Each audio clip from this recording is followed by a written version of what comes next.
नमस्कार। मैं गोपाल पोस्टा एक बार फिर से। तो आज हम पढ़ेंगे हड़प्पा सभ्यता के पतन के कारण। ये जो सभ्यता है भारत की सबसे पुरानी सभ्यता है। इस सभ्यता का पतन कैसे हुआ, इस बारे में विद्वानों में काफ़ी मतभेद है। जब तक इस सभ्यता की जो लिपि है उसको नहीं पढ़ा जाएगा, तब तक सिर्फ अनुमान के आधार पर ही इस सभ्यता के पतन के कारणों का वर्णन किया गया है। इस सभ्यता के पतन के लिए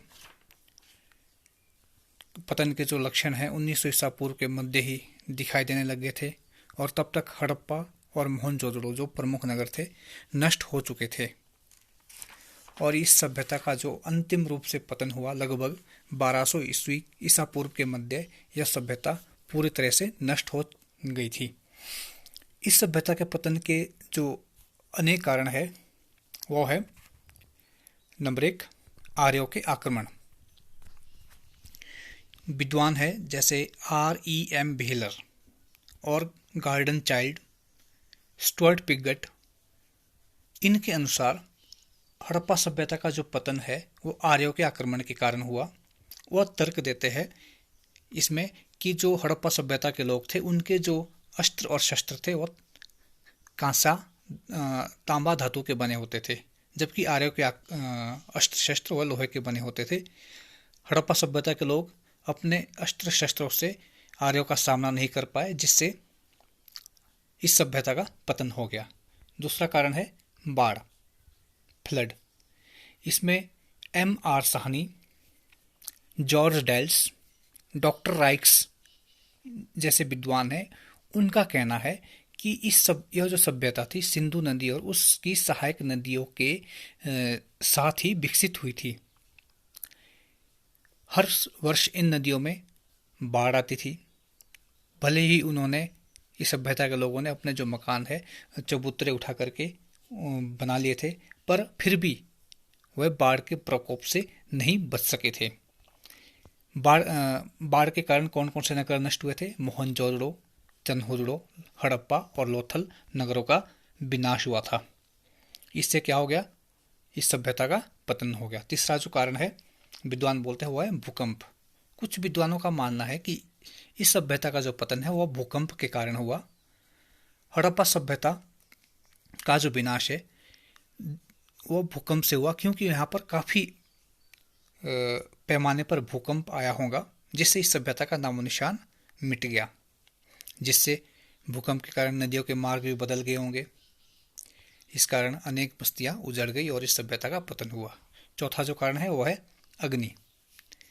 कुछ विद्वानों का कहना है कि इस सभ्यता के पतन में अग्नि कांड एक अन्य कारण था, क्योंकि उस समय जो मकान होते थे, मकानों के निर्माण में बड़ी संख्या में लकड़ी का प्रयोग किया जाता था। विद्वानों का मानना है कि बलूचिस्तान में अनेक स्थान पर राख के अवशेष मिले हैं, जिससे उन्होंने अनुमान लगाया कि अग्निकांड के कारण इस सभ्यता का पतन हुआ था। पांचवा जो है पर्यावरणीय असंतुलन। इसके बारे में sir John Marshall, doctor Reynold ने तर्क दिया है कि इस सभ्यता के पतन के लिए प्रमुख रूप से जो कारण जिम्मेदार था वो था पर्यावरणीय असंतुलन। आरंभ में क्या होता था, हड़प्पा सभ्यता में काफ़ी वर्षा होती थी, क्योंकि वहाँ पर काफ़ी जंगल थे। पर जब हड़प्पा सभ्यता का नगरीकरण हुआ तो नगरों के भवनों के निर्माण के लिए और ईंटों को पकाने के लिए लकड़ी की आवश्यकता हुई, तो बड़े पैमाने पर जंगलों को काटा जाने लगा। जंगलों की कमी के कारण पर्यावरण में असंतुलन पैदा हो गया, जिससे वर्षा कम होने लगी और भूमि बंजर बन गई। इससे अकाल पड़ने लगे और हड़प्पा सभ्यता का विकास हुआ। छठा जो कारण है वह है महामारी। कुछ विद्वानों का मानना यह भी है कि इस सभ्यता का जो पतन है वो किसी महामारी फैलने के कारण हुआ होगा, प्लेग या मलेरिया के कारण हुआ होगा, क्योंकि इस प्रकार की बीमारी से ही बड़ी संख्या में लोगों की मृत्यु हो जाती है। तो उस समय भी कुछ ऐसा हुआ होगा, प्लेग या मलेरिया फैला होगा, जिससे सभ्यता का पतन हुआ। सातवां है बढ़ती जनसंख्या। कुछ विद्वानों का ये भी मानना है कि हड़प्पा सभ्यता के विनाश के लिए तीव्रता से बढ़ती हुई जनसंख्या काफी उत्तरदायी थी। जब जनसंख्या काफी बढ़ी तो उनके पास प्राकृतिक और आर्थिक संसाधन इतने ज्यादा नहीं थे कि वह उस जनसंख्या के पेट का पालन पोषण कर सके, जिससे इस सभ्यता का पतन हुआ। आठवां जो कारण है वह है व्यापार में गिरावट। आर.एस. शर्मा एक विद्वान है, उन्होंने कहा है कि विदेशी व्यापार में गिरावट के कारण इस सभ्यता का पतन हुआ और 1700 ईसा पूर्व के आसपास उनके व्यापार में जब अस्थिरता आई, उनके व्यापारिक में कमी आई, जिससे इस सभ्यता की जो अर्थव्यवस्था है वह छिन्न भिन्न हो गई और इस सभ्यता का पतन हो गया। ये थे हड़प्पा सभ्यता के पतन के कारण। 8 लिखा है मैंने आपको, आपने क्वेश्चन होमवर्क में क्वेश्चन लिखना है, हड़प्पा सभ्यता के पतन के कारण लिखिए। ये क्वेश्चन आपको 5 नंबर में लिखना है। फिर अगला जो टॉपिक है, हड़प्पा सभ्यता की मोहरें। हड़प्पा सभ्यता की जब खुदाई की गई तो वहां से काफी संख्या में मोहरें मिली है। मोहनजोदड़ो से ही लगभग 1200 मोहरें मिली है। ये जो मोहरें है अनेक आकार की थी, अधिकांश मोहरों का आकार छोटा होता था। ये जो मोहरें है सेलखड़ी पत्थर की बनी होती थी। इसमें अनेक चित्र बने होते हैं, जैसे एक सींग वाले पशु, छोटे सींग वाले सांड, शेर, हाथी, 12 सिंगे, वृक्ष और मानव के चित्र बने होते थे। इतिहासकारों का मानना है कि ये जो मोहरें होती थी क्यों होती थी, क्योंकि इतिहासकार बोलते हैं कि इसका प्रयोग व्यापारी अपने सामान की सुरक्षा के लिए करते थे। इन मोहरों का प्रयोग व्यापारी अपने सामान की सुरक्षा के लिए करते थे।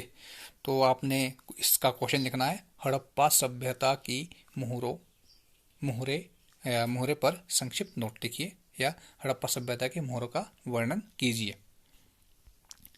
अब अगला जो टॉपिक है वो है हड़प्पा सभ्यता की लिपि।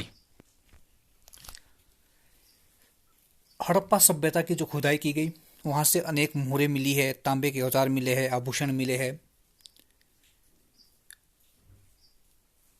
तांबे और मिट्टी की लघु पट्टिकाएं मिली है और उसमें क्या है, उसमें कुछ न कुछ लिखा हुआ मिला है। वो जो लिखा गया है वह चित्रमयी लिपि में लिखा गया है। चित्रमयी लिपि में विद्वानों का मानना है कि हड़प्पा सभ्यता की जो लिपि थी वह चित्रमयी लिपि थी। उसमें जो वर्णों की संख्या है 375 से 400 वर्ण थे और ये लिखी कैसे जाती थी, बाईं से जाती थी। हड़प्पा जो लिपि है बाईं से दाईं ओर लिखी जाती थी। इस लिपि में लिखा गया जो सबसे लंबा अभिलेख है उसमें 26 चिन्ह प्राप्त हुए हैं। इस लिपि को पढ़ने में अभी तक किसी भी विद्वान को सफलता नहीं मिली है, इसलिए इस लिपि को रहस्यमय लिपि भी कहा जाता है। तो ये था हड़प्पा सभ्यता की लिपि। इसमें आपने आंसर लिखना है, क्वेश्चन लिखना है, हड़प्पा सभ्यता की लिपि का वर्णन कीजिए।